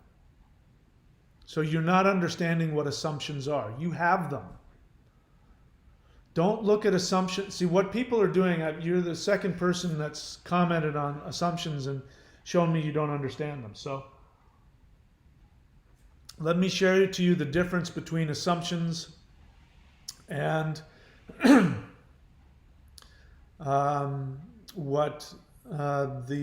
secret, what is that? The law of attraction. So people are mistaking assumptions for the feelings or of the law of attraction or positive affirmations. So the law of attraction says that whatever you vibrate out is what comes back to you. It's an extremely destructive, self-destructive, it's total codependence, by the way. That belief, pure, total, utter codependence.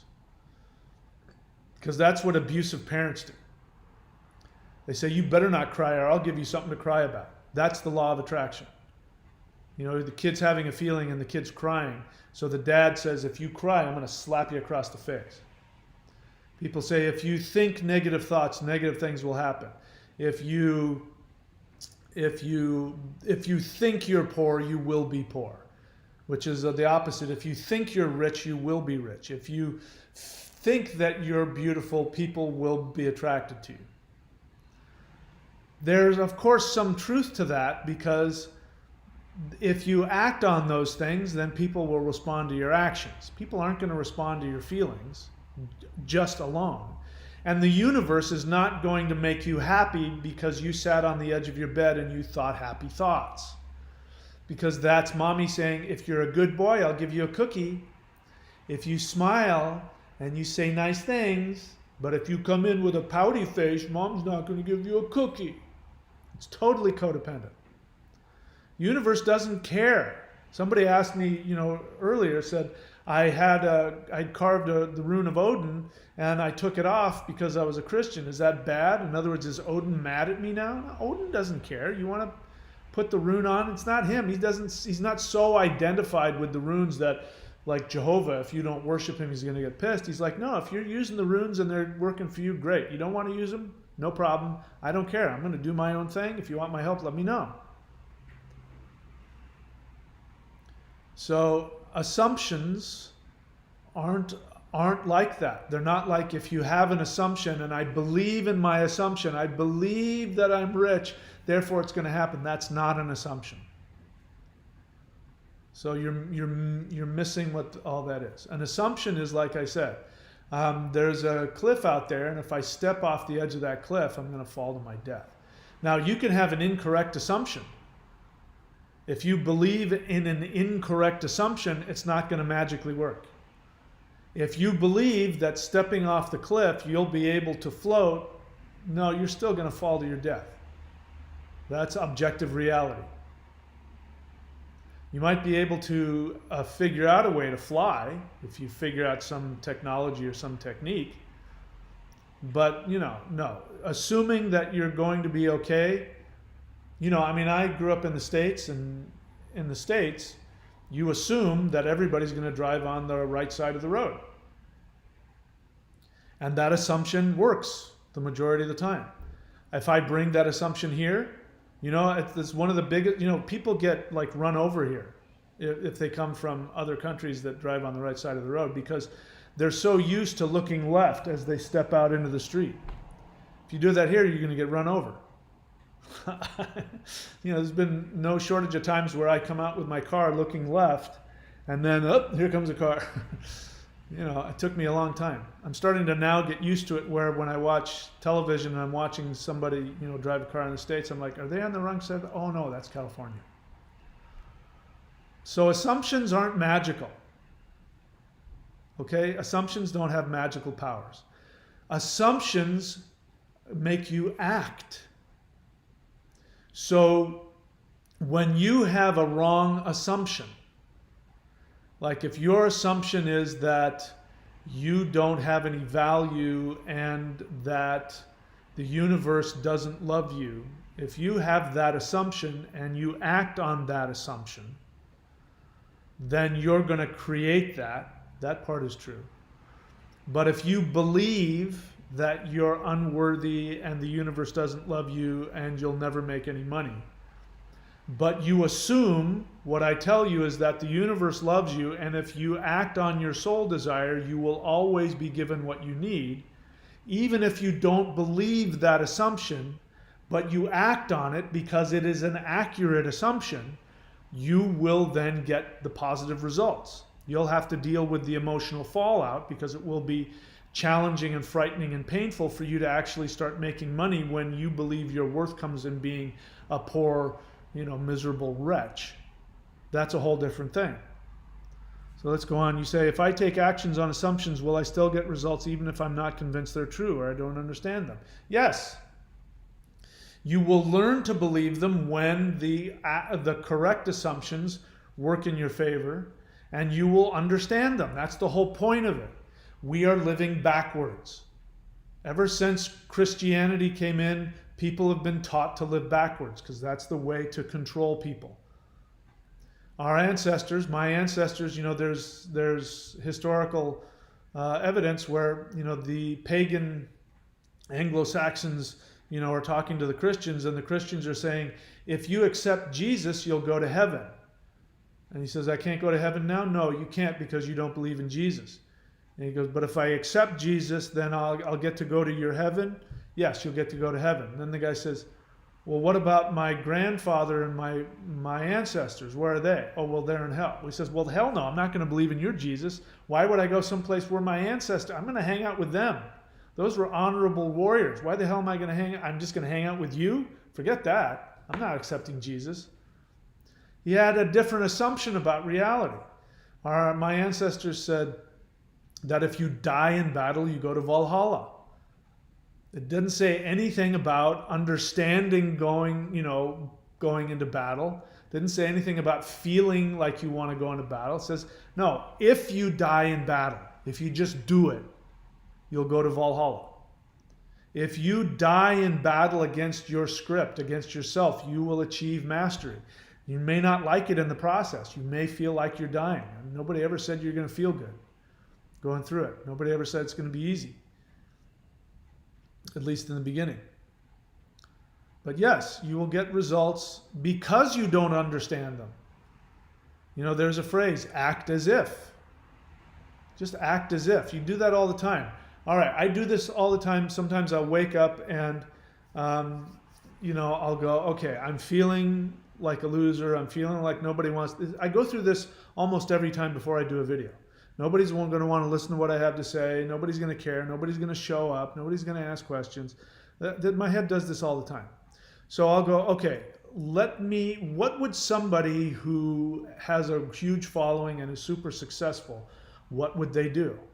Oh, well, they would just come up with an idea and they would do a video. So that's what I do. I come up with an idea sometimes 5 minutes before, and then I show up and do the video. So acting as if, it works as well. And taking contrary action. This is what people in 12-step groups, the reason why people like drug addicts who are physically, literally incapable, mentally, emotionally, psychologically incapable of living without drugs. One of the things they do is they do the opposite. They feel the need to go and score something. The opposite is to pick up the phone and call their sponsor. So they do the opposite of what they feel. None of these have to do with understanding, feeling. This is the laziness and the narcissism that comes from Christianity. You have to feel good first. Well, wait till you have the money. That's not how the universe works. Assumptions have nothing to do with how you feel, what you understand, or even what you believe in. Okay, what else? Astral Brother's question. Before wife passed away, she told me if the other side is nothing, I'm okay with that. What did she mean by that? Why are you asking me? I'm not your wife. Why would I know that? How could I possibly know what she meant by that? What level of consciousness is that? I don't know. I wasn't there. Now, I feel for you. I went through something very similar. I'm in a different place now. It sounds like this is fresh for you. My fiance's been dead for 3.5 years. So it's still pretty fresh, but it's been long enough that I'm not where I was.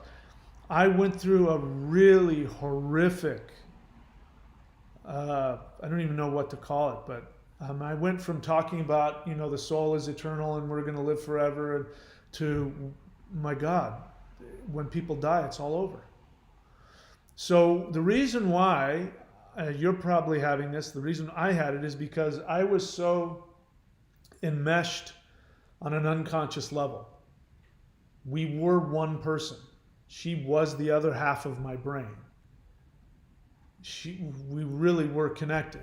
And I thought that when she passed away that I would have been a crazy person. I literally thought that she would still be there and I'd be able to talk to her and she'd talk back to me and she'd appear to me and, that we would continue. I was in a lot of mourning. I was kind of nuts and I thought she's going to die, but she'll still be here and I'll still wake up next to her. And, I couldn't, the thought of her not being there was horrific, and it was horrible.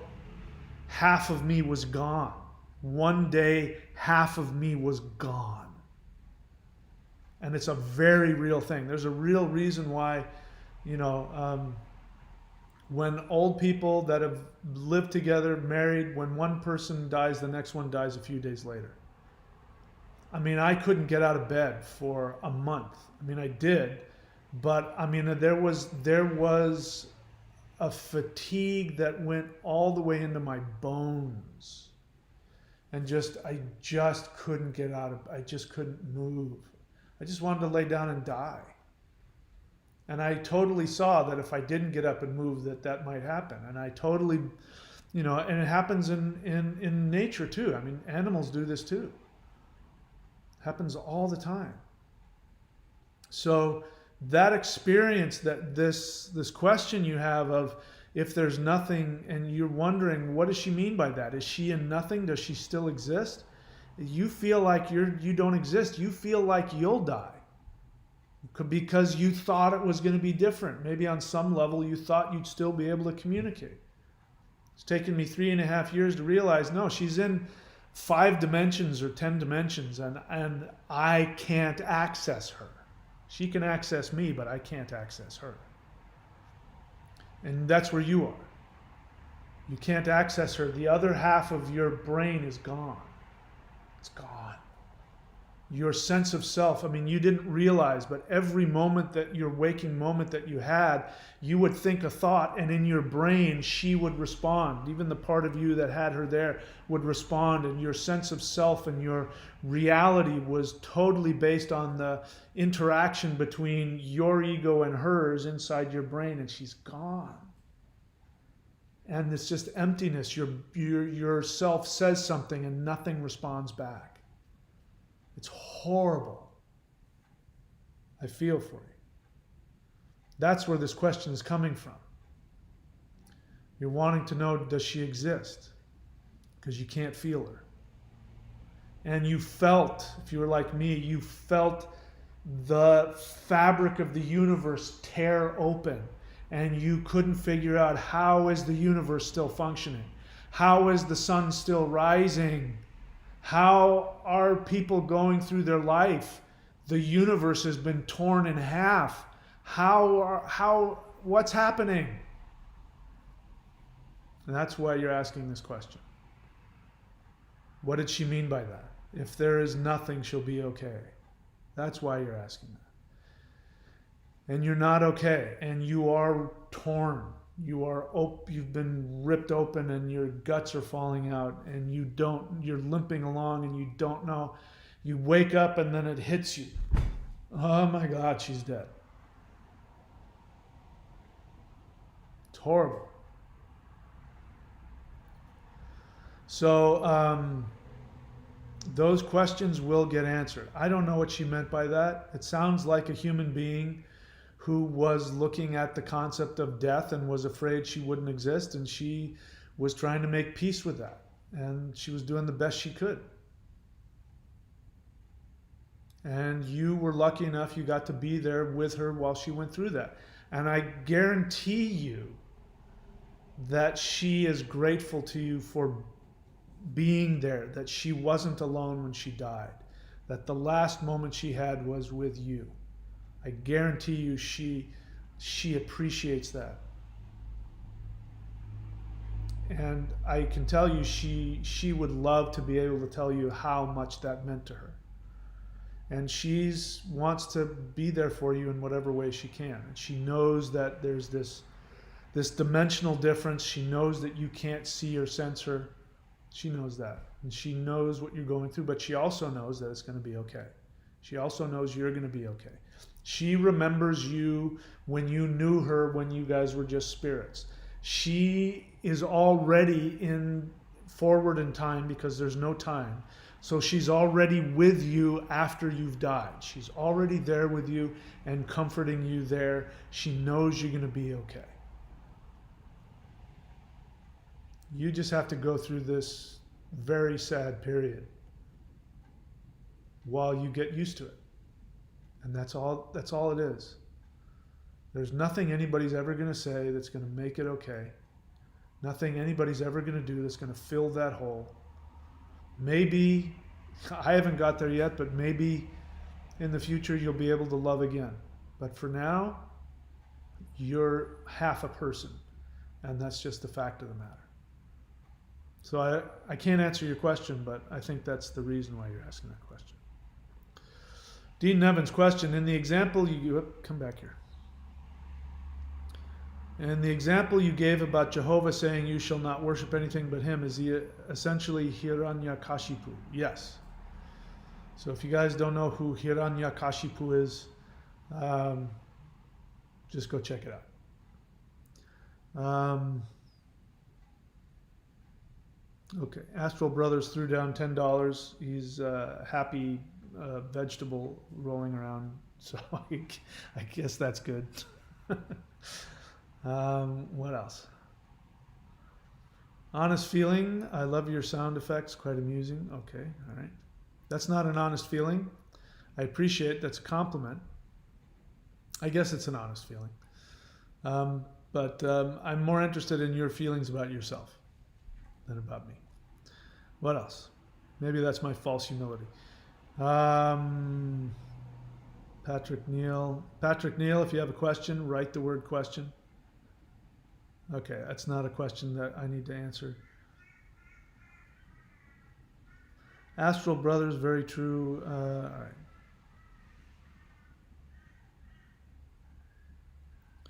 Okay, very good. I don't see any other questions. All right, now there's 2 thumbs down. So, maoshan.thunderwizard.com, go there.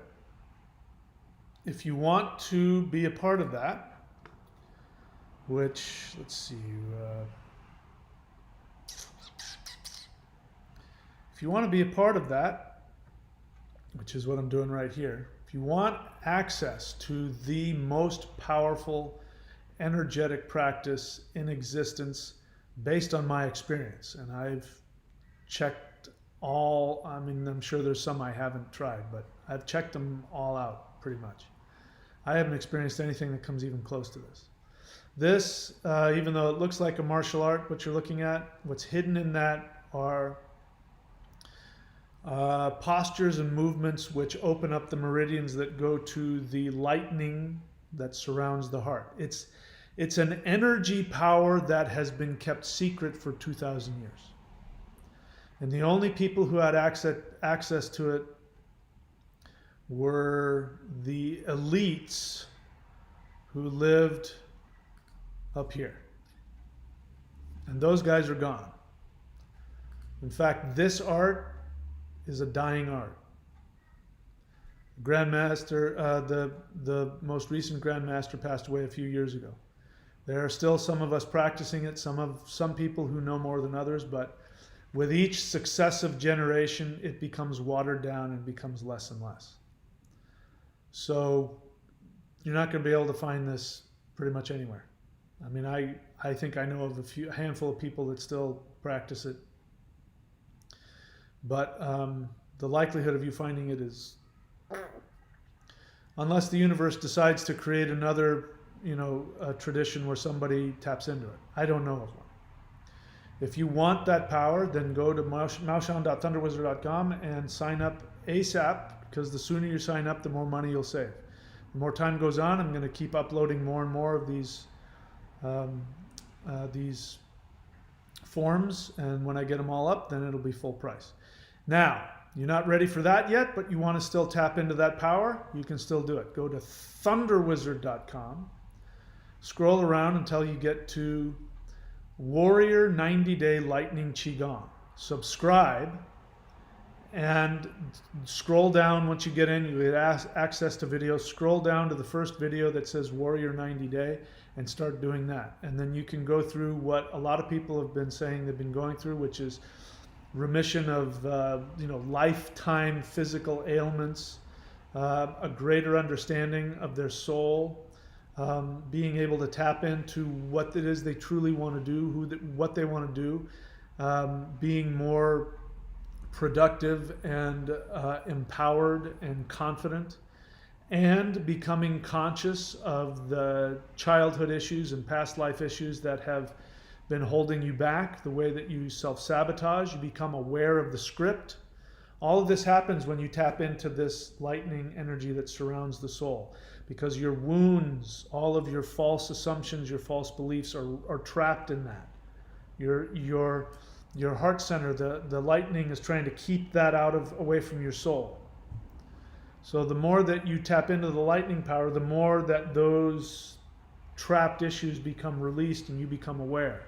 They're painful, but you become more powerful, and ultimately you get more happy. Those of you who have gone through this, you're seeing physical healing.